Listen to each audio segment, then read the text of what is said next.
Good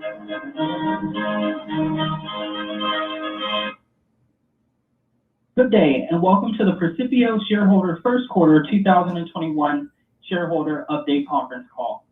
All participants will be in a listen-only mode. Should you need assistance, please signal a conference specialist by pressing the star key followed by 0. Please note that the conference is being recorded. Statements made during this call contain forward-looking statements about our business.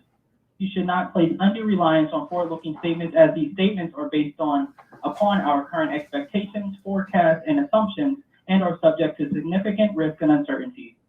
These statements may be identified by words such as may, will, should, could, expect, intend, plan, anticipate, believe, estimate, predict, potential, forecast, continue, or the negative of these terms, or other words or terms of similar meaning. Risk and uncertainties that could cause actual results to differ materially from those set forth in any forward-looking statement include, but are not limited to, the matters listed under risk factors in our annual report on Form 10-K for the year ended December 31st of 2020, which is on file with the Securities and Exchange Commission, as well as the other risks detailed in our subsequent filings with the Securities and Exchange Commission. These reports are available at www.sec.gov. Statements and information, including forward-looking statements, speak only to the date they are provided, unless an earlier date is indicated. And we do not undertake any obligation to publicly update any statements or information, including forward-looking statements, whether as a result of new information, future events, or otherwise, except by required by law.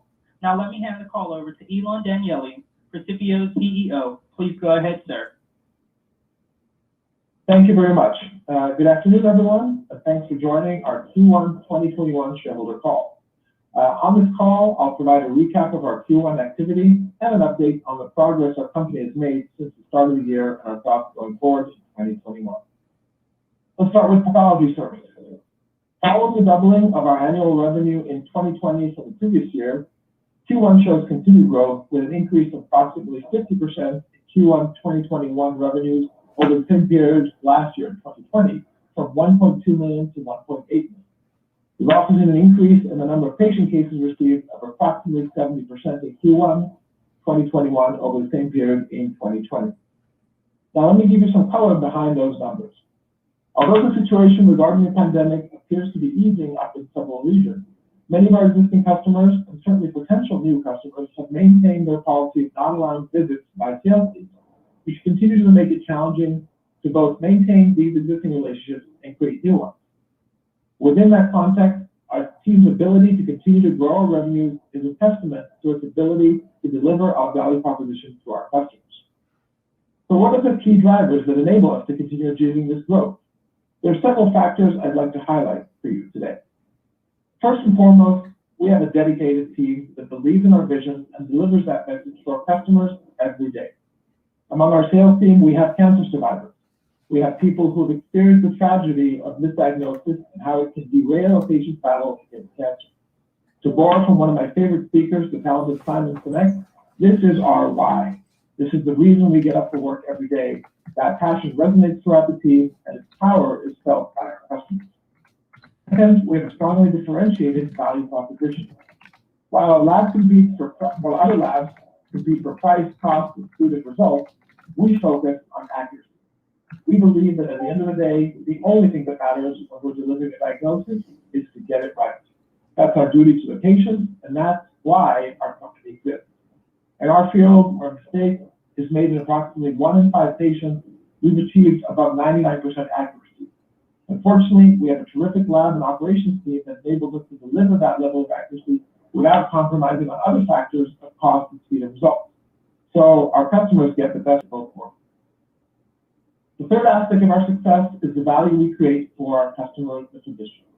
Through the various programs we offer, we ultimately help the doctor's practice be more successful, grow, and improve its financial strength. After all, a doctor that's armed with a correct diagnosis will likely take better care of their patients. And with technologies such as our HemeScreen for physician office labs, we are now providing them with a program that both helps them provide unparalleled patient care through rapid turnaround time, as well as a new and profitable revenue source. These are just 3 of the many factors that drive our success and our continued growth of our pathology diagnostic business. Going forward, as we see states loosening up their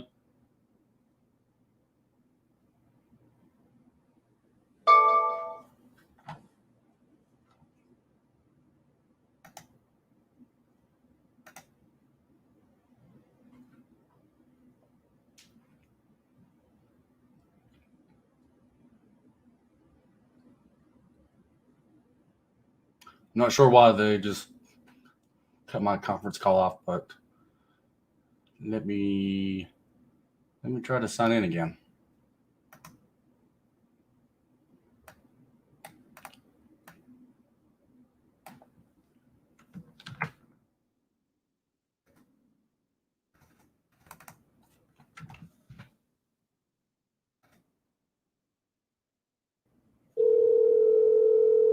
Welcome to the conference center. Please enter your PIN followed by the pound key or press star.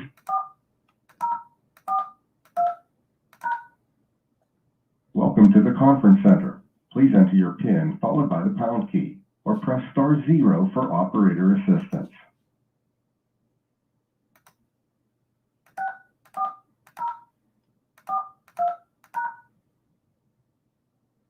Welcome to Chorus Call. Please hold for a conference specialist.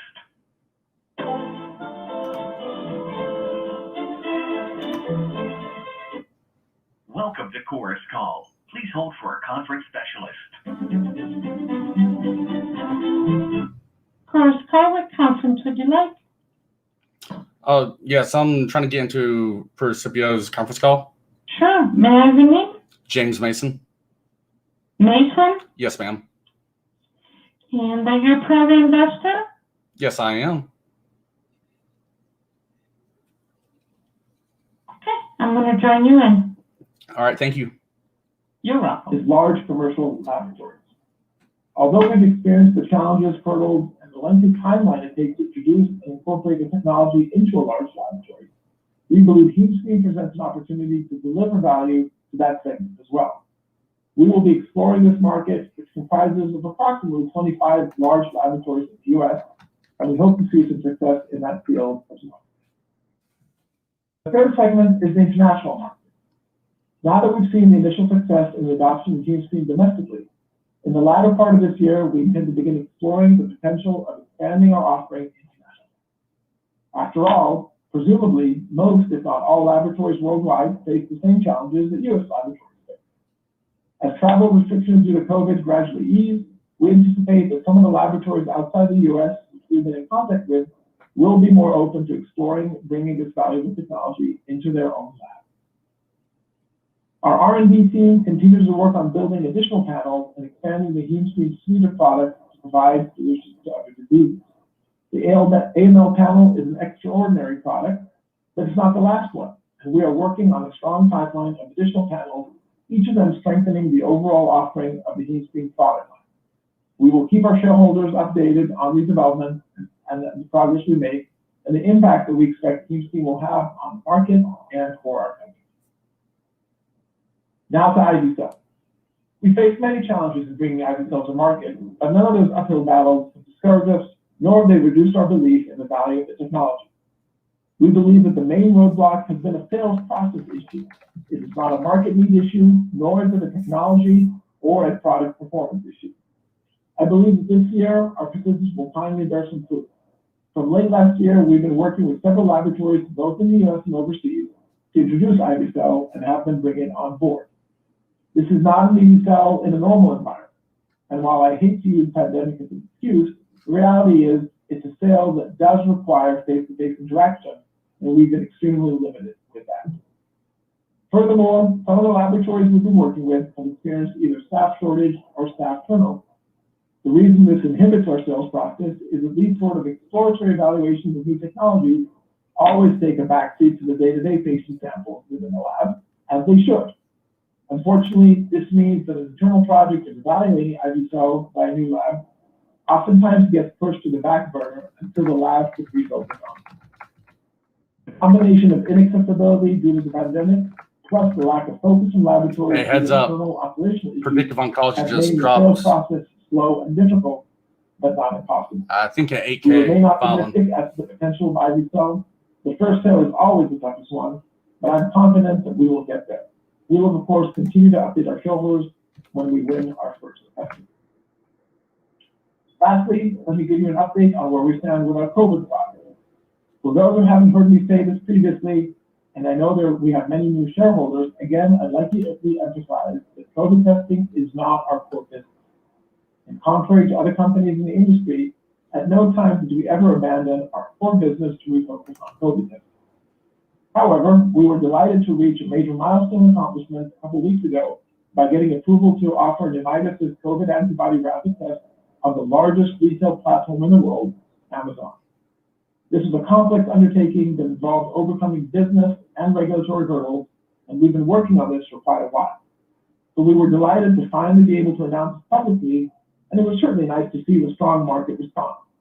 I believe that day we were among the top 5 most highly rated companies. And for a small company out of Connecticut, I must admit that was neat. So what's next? First of all, to be clear, as for the FDA approvals, the product currently sold on Amazon is for point of care only and is not yet available for retail. We will, of course, be spending resources to ensure that we maximize the opportunity Amazon has given us to place this product on their platform and make it available to physicians and other point of care facilities.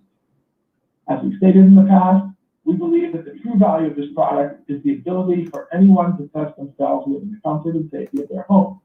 And we will continue to work with our partner Unitas to reach that goal. Needless to say, as with the previous approvals, we are at the behest of the FDA. And while it would seem clear to all of us that there's a huge need for the test to be available for at-home usage, it's really impossible to predict when the FDA will grant the election authorization. As I've stated before, the way we look at it, this initiative might deliver a nice bonus to our company, to our shareholders, providing additional revenue and cash. But whether that happens and the magnitude are difficult to control or predict. So we prefer to look at it just that, a nice bonus which may or may not happen, and which we'll celebrate if it does, and if it doesn't, we won't miss a beat. As we continue to make progress, we will of course update our shareholders accordingly. In summary, despite a tough year of COVID, we have strong winds at our back. Pathology business is growing at a healthy clip. Our products are showing traction, slower with IBCell, but solid progress with HemeScreen.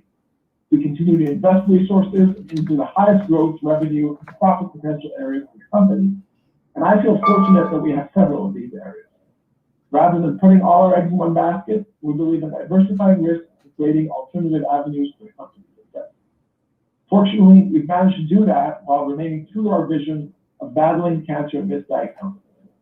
I think we're going to have a very good year and make lots of progress, and I look forward to sharing that with you every step of the way. Thank you all for your support, and have a great week. The conference has now concluded. Thank you for attending today's presentation. You may now disconnect. That's the damn conference call? What did they even say? There was nothing important with what they said at all.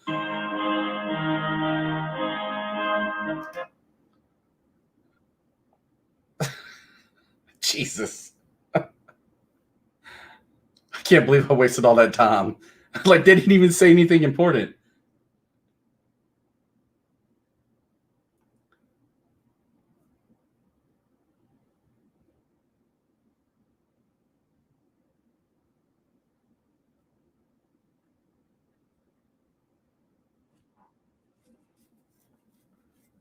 Man, it's looking like PRPO is going to get hammered now, since they didn't say anything.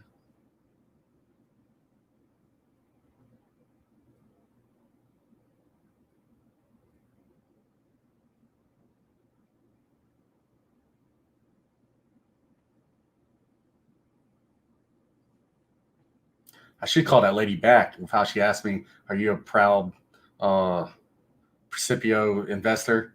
And be like, "Hell no, I'm not a proud investor. Y'all don't even say shit on your damn conference call."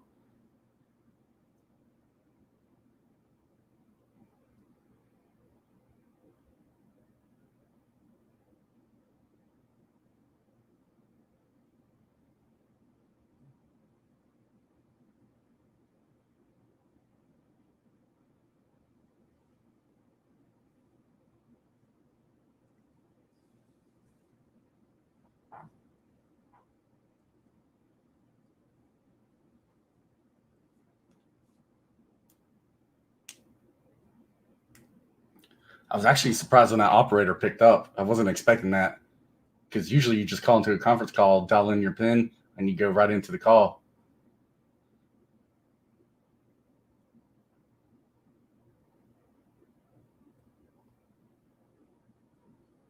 I felt damn stupid if she would have rejected me on this YouTube live stream.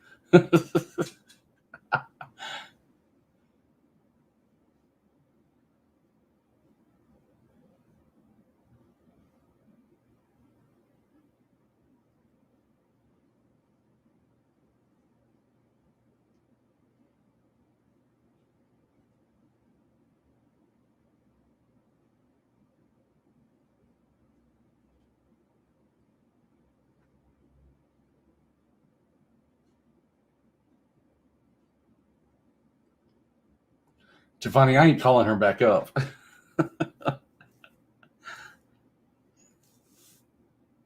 So that 8K for predictive oncology, it's nothing significant. It's just talking about the CEO and CFO and their restricted share rewards that would take place over a period of time, essentially, if they meet performance bonuses.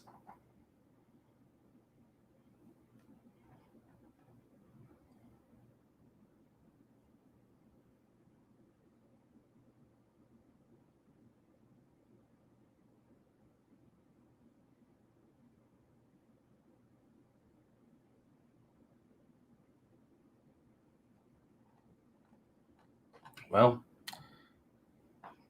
that was lame. So I guess I'm going to go on about my life.